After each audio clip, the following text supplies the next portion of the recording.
Kitchen hardware, Tommy, right? I don't think most people realize just how many knobs and pulls you can have in a kitchen. I mean, you can have 30, 40, or 50 of these things in a single kitchen. A lot, and there's a lot of different choices out there. So you want to make sure that you actually put them in the right place and that you put them up accurately. Exactly. Well, let me show you a little trick, first of all, what I like to do with base cabinets. Now let's take this handle right here. Some people say let's put it in the center of the drawer here, center of the drawer here, or down here. Some like it on the center of the rail. But when positioning them on a drawer, let's start at the bottom of the drawer. You think by placing it in the center of the drawer, it will look centered. But if you stand back and look at it, the hardware looks too low. Almost as if it's down here. Right. So what I like to do is take and move it up a ½ inch off center on the bottom drawer, and about1/4 inch on the next drawer up, and then put it centered there. So now when you're looking at the hardware from up here, it looks better. Good idea. All right. And so on the upper cabinets, when we have doors, we've got a rail, we've got stiles, and sometimes you would use the center of these, either top or bottom, to locate a pull or a knob. Right. A pull or a knob. Let's take a knob right here. So you may position the knob right here. You could position it down here. Let me show you a little trick. You can take a piece of this two-phase putty right here, stick it on the knob, and really hold it up there and say, Oh, that's clever.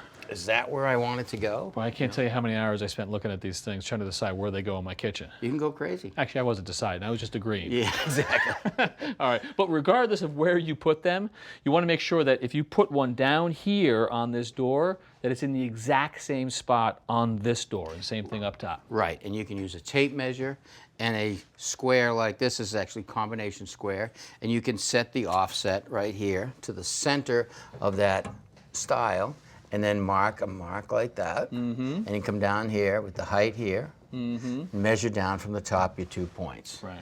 What I like to do is I like to make a jig, and with some scrap wood, you can take 3 pieces of scrap wood and put a piece on the top and a piece on the side and let each one hang over just a little bit. Right.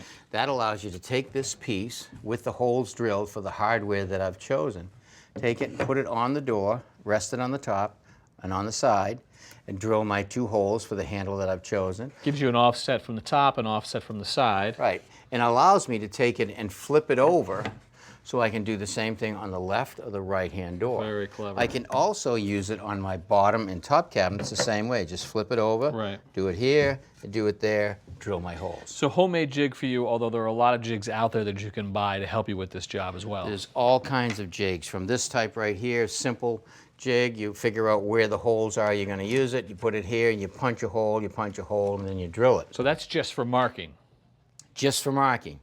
All right, now there's a jig right here that's come out. You can set the offset, put it on the side of the door. This is for those wide handles that I set it up for. And I push it on the door right there, and it gives me, I can line it up. For example, I'd line it up right here. All right, with the top rail. And I take my drill and I drill through there and I drill through there.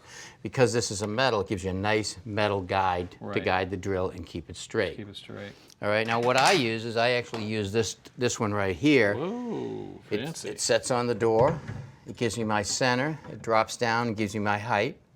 And I can turn it around and do the other door the same way. So here we've got the spacing for a pull, but then we've also got the center point for a knob. Right. You can use it for a knob, and I could take and use this one for a knob as long as I'm consistent of what I'm going to do.